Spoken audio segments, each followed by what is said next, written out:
Welcome to the Sound Gaming Podcast, a D&D conversation brought to you by Cascadia Gamers Alliance.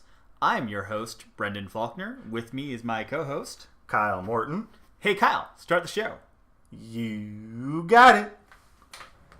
Welcome to the very first Sound Gaming Podcast. I am Brendon Faulkner. With me, my co-host is Kyle Morton. What's up, guys? We're just kind of getting ready to start a new venture with Cascadia, and that, I think, is going to be kind of a milestone for us. We've been talking about this for months, and we kind of decided to get together today and start banging these out. I'm excited. You excited? We've been talking for a little bit, trying to get this set up among a little bit of chaos.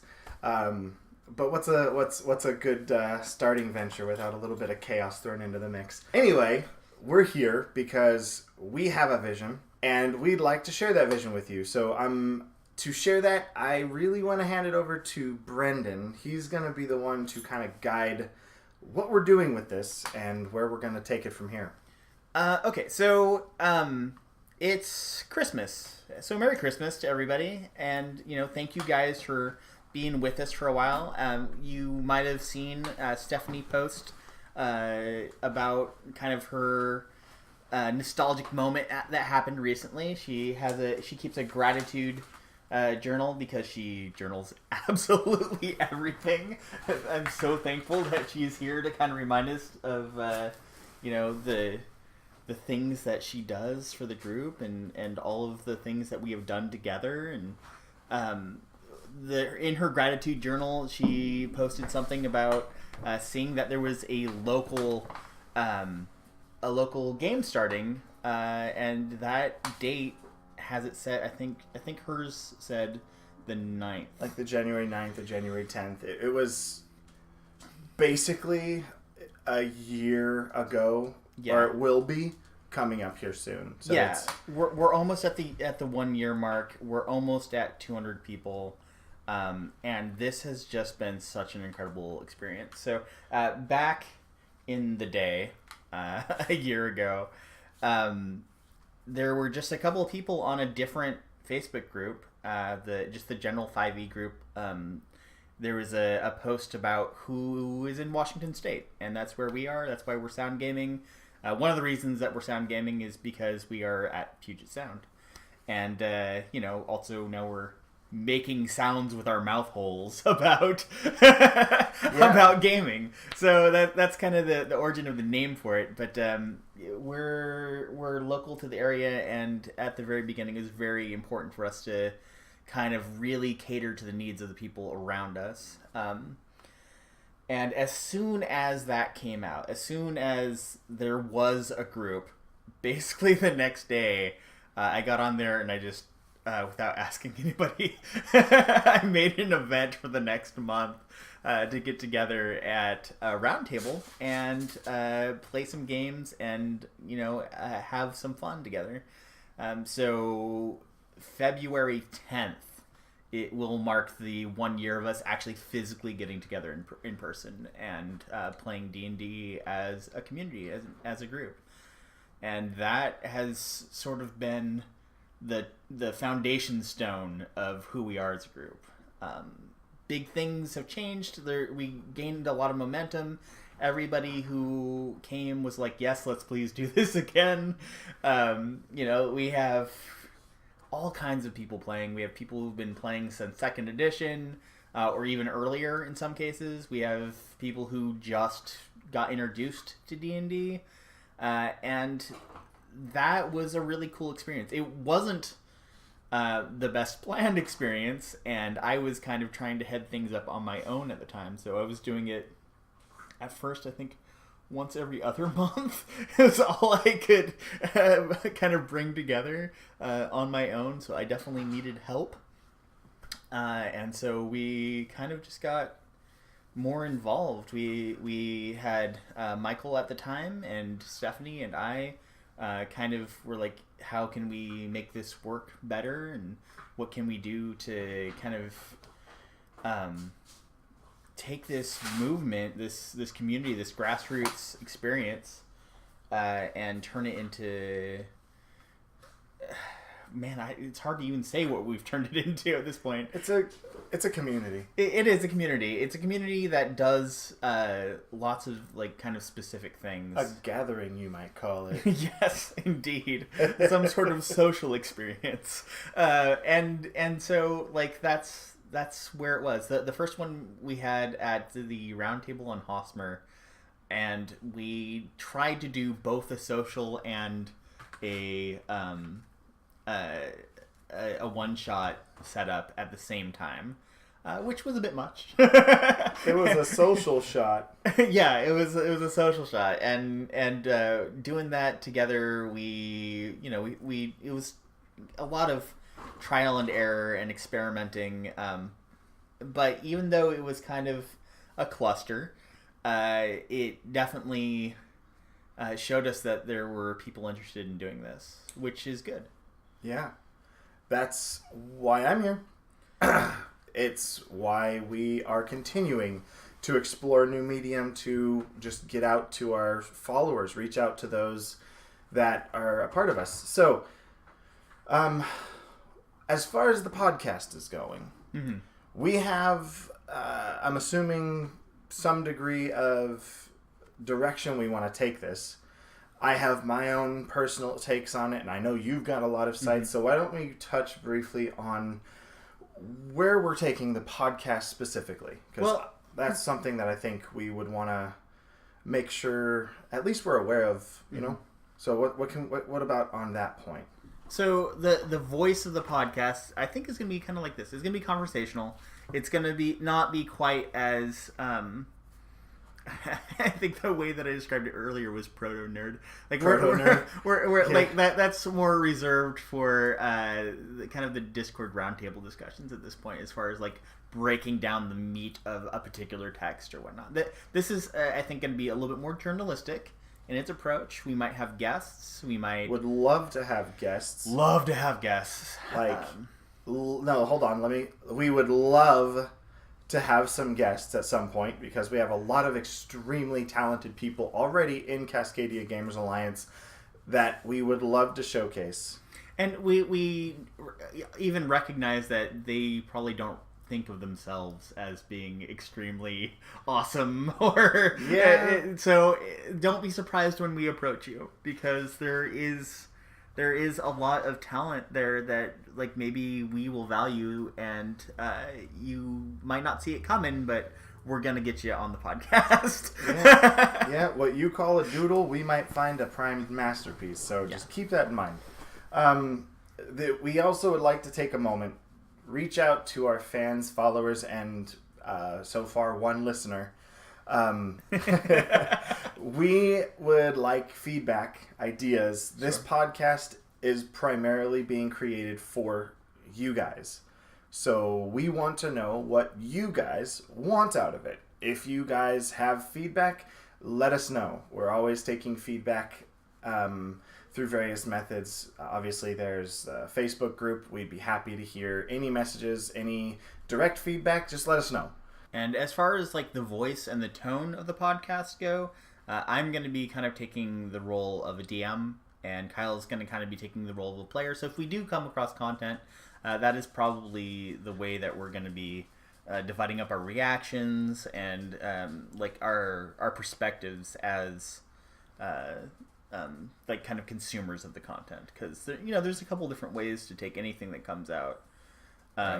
We've looked a lot, and this does kind of touch back to some of the stuff that we're going to be covering on the roundtable discussions. It's neither one is going to be kind of mutually exclusive to the other, but they are kind of worth our time to talk about. I feel that like I have a project coming up where I realize that, hey, there's a lot of items in D&D.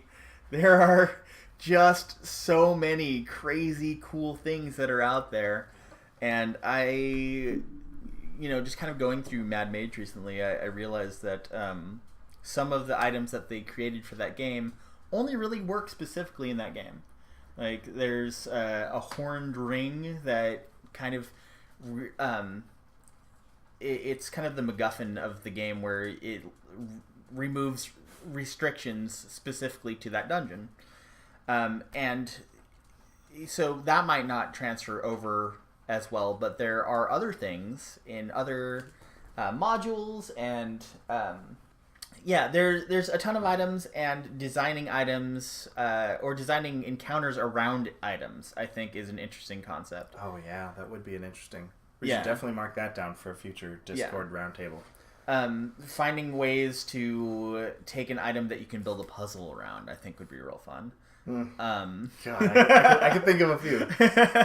Oh, yeah. So that's kind of one example of kind of where we might get a little bit more nitty gritty, and if we are passionate about it, we're probably going to talk about it. Is kind of the idea. Yep. I have been thinking all night and all day about what I've been passionate about Cascadia and gaming, and like my nostalgia for D&D in general. What was your introduction to D&D? I mean, are we talking my first ever literal introduction? Sure. Let's get in the Wayback Machine real quick. God, I was probably 13, 14, and I had a friend of mine in middle school tell me about his dad was running a D&D campaign, and I immediately jumped to, oh gosh, what a nerd. And like completely not even knowing the full concepts or what D&D was. I mean, I think the latest edition when I was 14 was maybe 3.5. Yeah. So obviously it was still in a pre-roleplay heavy zone, and at the time a lot of people were probably taking it as just an analog video game, so to speak. Sure. Here's some numbers, combine them and do stuff and kill things, and that's kind of the concept. And then for whatever reason, pop culture, or at least the pop culture I had been privy to, trained me into this weird concept of D&D is only for nerds. And well, I also had the weird concept that being a nerd was a bad thing, and I'm like, okay, that was a very off, weird first-time experience. Obviously, nothing of what the game actually is, but it's real strange coming into what it is now. What I've been able to, since I'm fairly new. I only played for a year and a half, maybe. I think my first ever actual D20 skill check was a year ago on October 17th this past. So wow, you have the date. I have the date awesome. Because I was looking forward to it for literal 3 months while the little group. Well, we had this a shout out to my buddy Ryan. He is and still is actually. That campaign is still going, and I appreciate him very greatly. He migrated me in from Magic the Gathering. Oh, there you go. One of the other Wizards of the Coast products, and I'm sure y'all know of it. But that, my brief little period of time in this year and some months, I laugh at my first experience when somebody once long ago told me they were in a D&D campaign, and I'm just like, man, if only I would have been more interested then. How much more into it could I be today if I'd have said, oh, that's cool. What if I played? Rather than, right. Oh, what a nerd. Just different dynamics, you know? Sure. For me, my first introduction to D&D is kind of humorous, and I think that maybe some people will understand and relate to this story, especially if they were gaming in the 90s. So, my first introduction to gaming was actually wrapped up in something called Satanic Panic.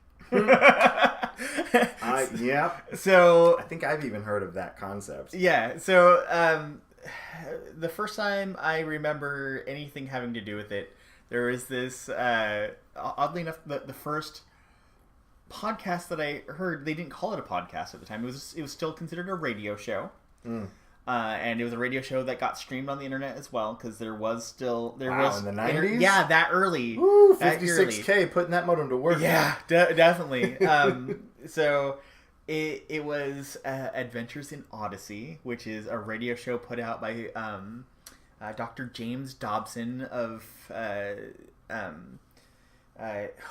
Focus on the Family. That was the name of his ministry. Oh, okay. And there was one particular episode where they had this episode where the kid has a friend, and the friend is into D&D. They call it something else, like cauldrons and something. I can't. Cauldrons and conclaves. Yeah. It's some awful like imagery that is meant to scare parents.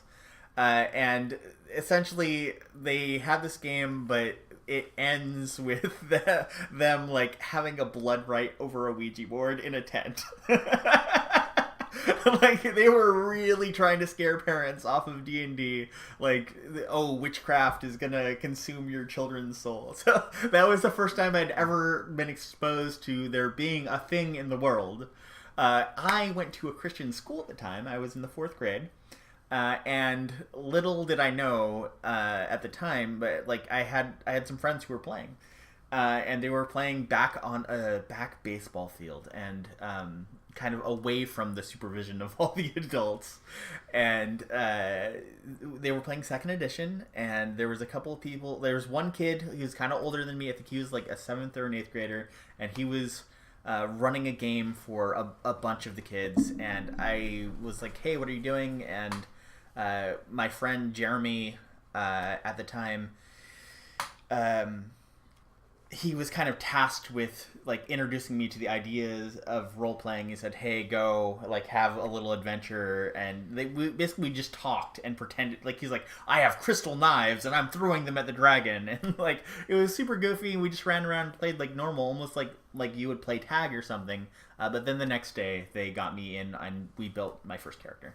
And that was a lot of fun. That was really interesting, fun time. That character died on my 3rd session.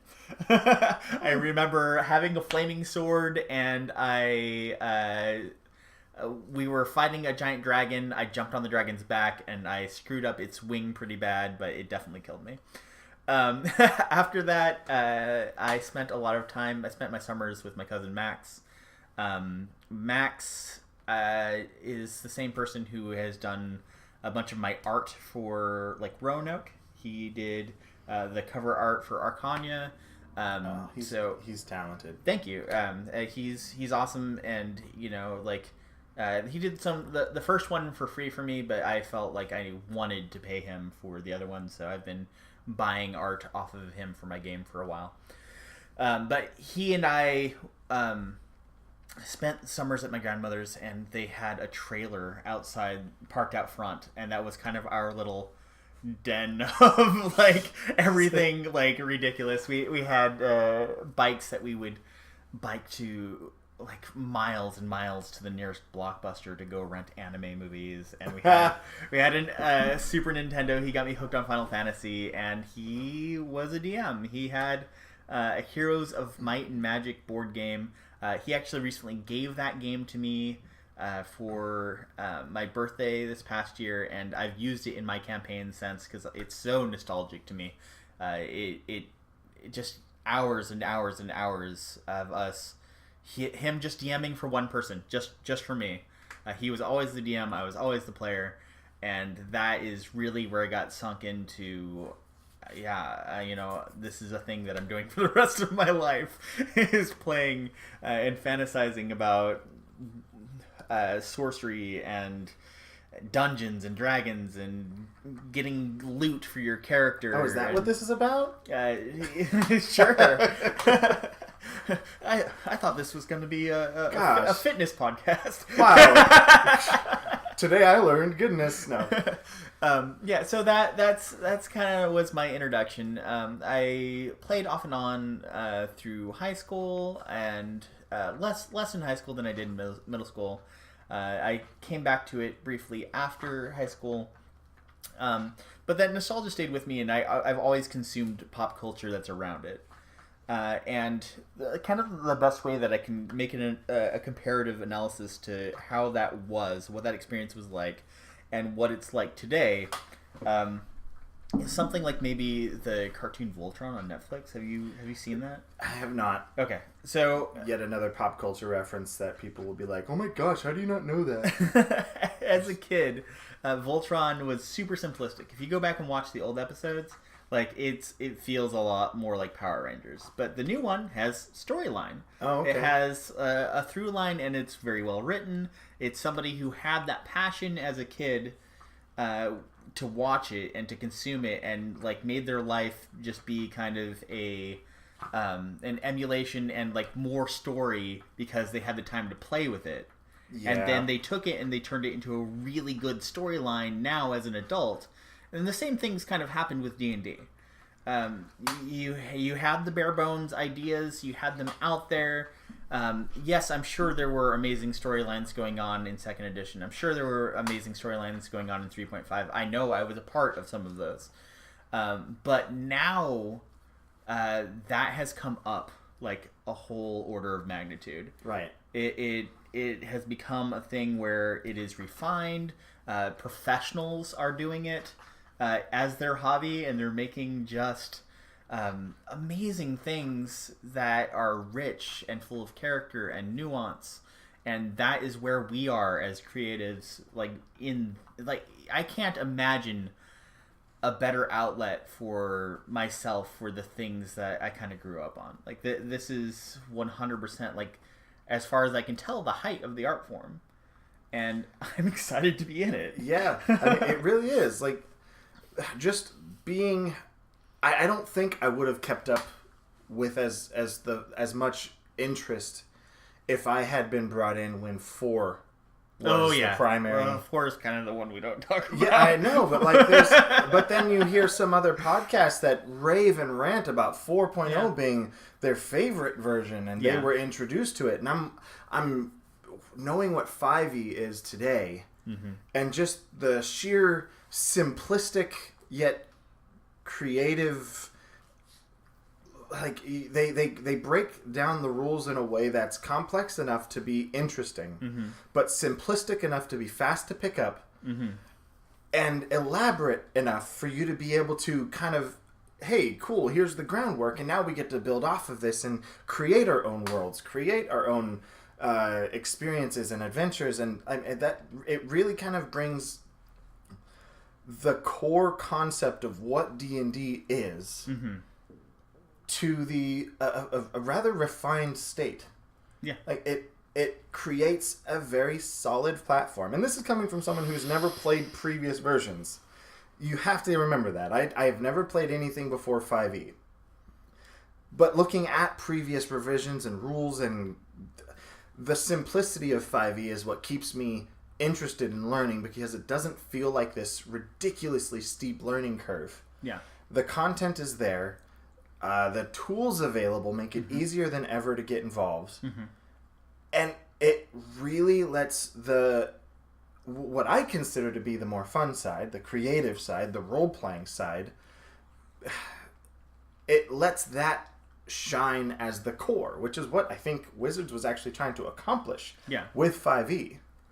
And I think it serves a necessary function for adults in their 30s, right?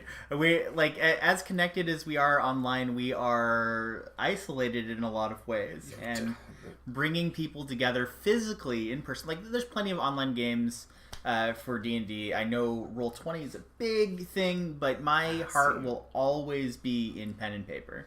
I will always want people at a table looking at each other, talking about how are we going to do this.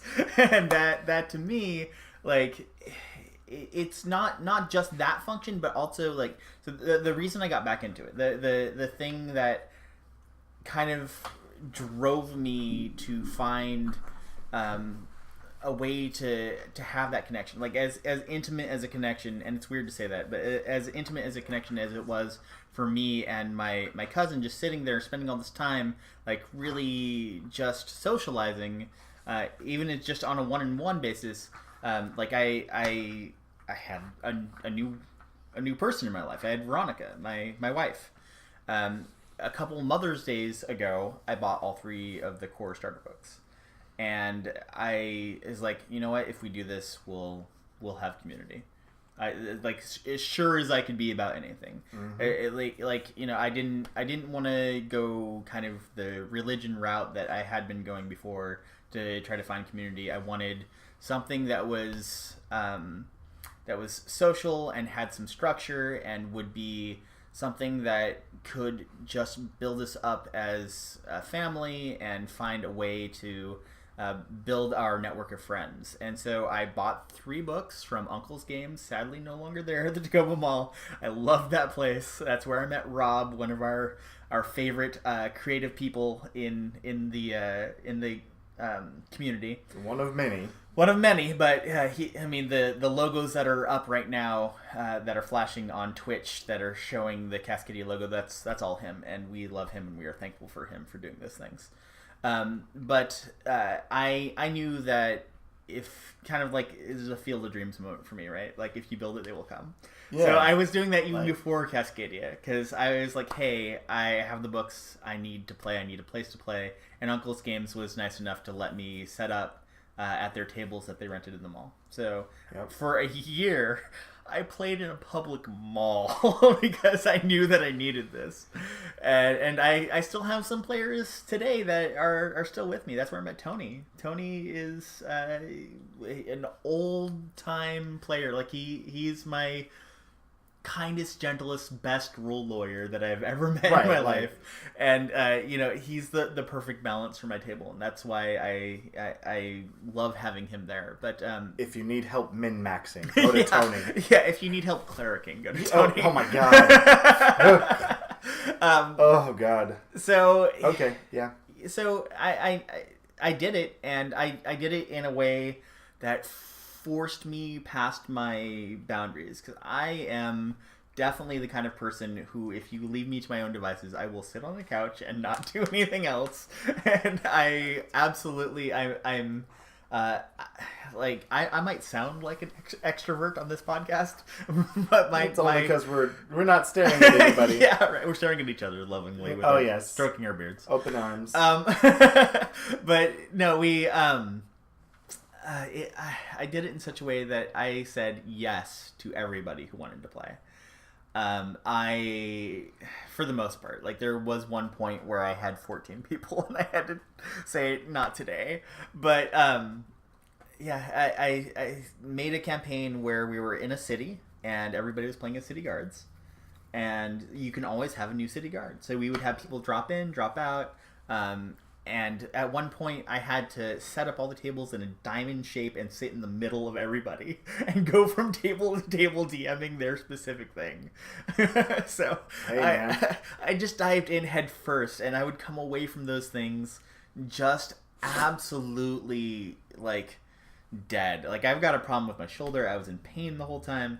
I have adhesive capsulitis. It just like my arm hanging under its own weight will like just absolutely floor me if I do it for too long. But even though I would come away just absolutely dead after these sessions, I was like, all right, I want to do it next week. I'm ready to do it next week.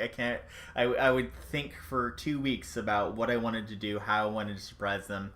I took a lot of cues from true crime. It's one of my other nerdy passions. I hesitant to mention this on here, but I like reading about serial killers. It's kind of weird. No, you're not alone. It's actually it's a very strange. It is not strange in like a bad way, but it's a fascinating topic. And it led to a lot of memorable moments. I had a H.H. Holmes murder castle where it's an inn. When you sleep in it, like the bad guy comes from the walls. Like all these secret passages that you have. Okay. That's fun. So there's a lot of cool moments that came out of that. I threw a lot of wish spells at people so that they could. I just wanted to see how far they could go to break the game. It was a lot of fun to give people that kind of agency in the game as well, which I think is important. Because it's not just my story. None of this is just my story, and that's something that I need to remind myself by over-equipping my characters sometimes. So that's why I play. I play because we need to not be alone as people. Everybody deserves to be heard. That has been a mantra for me throughout all of our time at CGA. That's why we do it, is because it's a basic human need, is to be heard and to be around people. Yeah, absolutely. To be around people in a way that you feel that you have a voice. Right. And I mean, that's actually a large part of why we're doing this podcast. Yeah. We might reach a whole 3 people with this podcast. And if that's what we end up reaching, great. Then 3 more people have heard what we have to say. Great. Cool. It's hard though.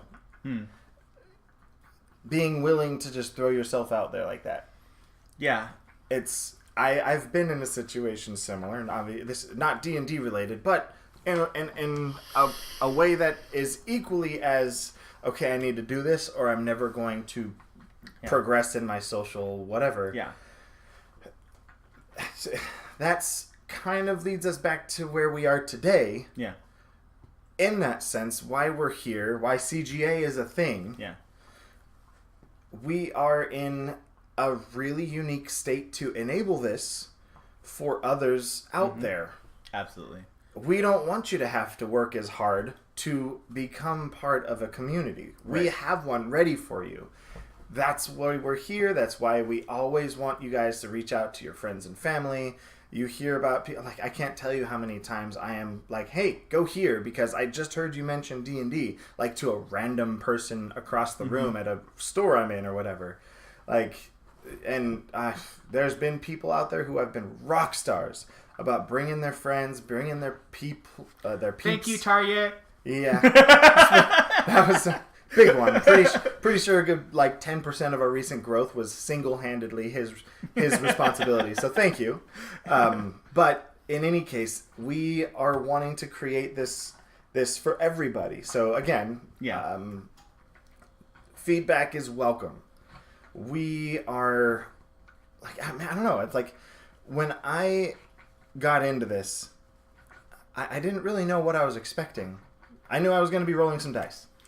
Can I tell you that, like, this is going to be kind of a personal confession for me. Sure. Part of why I'm doing this and why I've been driving it so hard is that I have this, like, you've seen my almost manic upswings of, hey, we could do this, we could do this, we could do this, we could do this. Hey, let's do something gigantic and crazy. Part of it is, like, not only do I have, like, this compulsion to be creative, but I also have a fear that creativity will never amount to anything. So I feel compelled, not just to get my words on paper, but to have something that's worthwhile. And I can't remember being involved in something this directly where I felt like it could be something. Yeah, like I've always helped out in things that I've appreciated. But in that same light, I've never been so involved in something that it's hard to explain. There is no previous comparison for me. Yeah. Because this is the first time in my life, really, that I've been able to invest such passion and like just effort. Like this is one of those things that caught me off guard, to be perfectly honest. I'm sure hey, Kyle, many. Come here. hey, you. Hey, I got you. It's like, I mean, it wasn't exactly something I was opposed to, and I'm not talking about just joining the admin team, but I'm also talking about just how hard the D&D world just became such an avid part of who I am as a person. Yeah. Like a year and a half ago, I was excited for a D&D game that I was going to play for a little while. A year and a half later, I'm now fully invested. Just steeped in it. Oh, God. Like, you would not be able to find me in a situation where I'm not thinking something related to this game. Yeah. And it's so much more than a game to me now, because the game is what maybe 1% of what we actually do. Mm-hmm. We don't like, and it's sad because I would love to actually play more of this game, but it's so true. The hardest part of this game is getting it together. Whereas, I can jump online and play any number of massively multiplayer games in a matter of seconds, but those aren't fulfilling. It doesn't have that same quality. It's not a sense of fulfillment when I get a chicken dinner in PlayerUnknown Battlegrounds or some it's a quick woohoo, and then 98 people are pissed at you. Right. In this, there's a sense of pride knowing that a character you created with maybe a little bit of flair, maybe your cleric was trying to align with someone different, maybe you didn't have a very stealthy rogue but still managed to make it work out somehow. No. Who knows what actually is going on, but you made something, you took it to a campaign, and it worked. Or maybe it didn't work and it was still fine, because whatever. That's the best part about this game, is that you get there, and whether you do well or whether you don't do well, you still come in and experience so much more of a whole experience. I can't really put a good word to it now. I'm sure one will hit me later and I'll randomly yell it out into the microphone. But the experience it creates for me it's been borderline addicting. Yeah. But in a positive way. Mm-hmm. It's the kind of thing that says, oh, wow, all of a sudden I have something to strive for. It's something I can actually put hope, passion, drive, motivation. Mm-hmm. I can't tell you how many things non-D&D related that this group has helped me become better at. Oh, wow.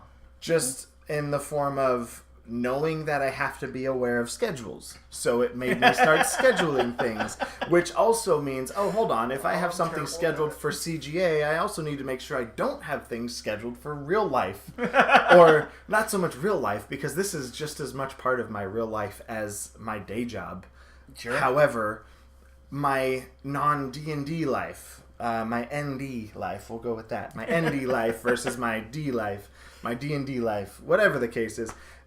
It's just so crazy that when you become this passionate about something, you become engaged in it, and it actually can modify how your day-to-day behaviors are, which in this case has been entirely positive for me. Cool. That's good. Thanks for joining us on this episode of Sound Gaming Podcast. We hope you enjoyed the show, and we invite you to join us next week, where we continue our discussion of the podcast plans and our goals for the future. Don't forget to rate us on iTunes, Google Podcasts, or anywhere else you listen. As always, follow us on Twitter, Instagram, YouTube, and Facebook. Links will be in the podcast description. Thanks, and see you next time.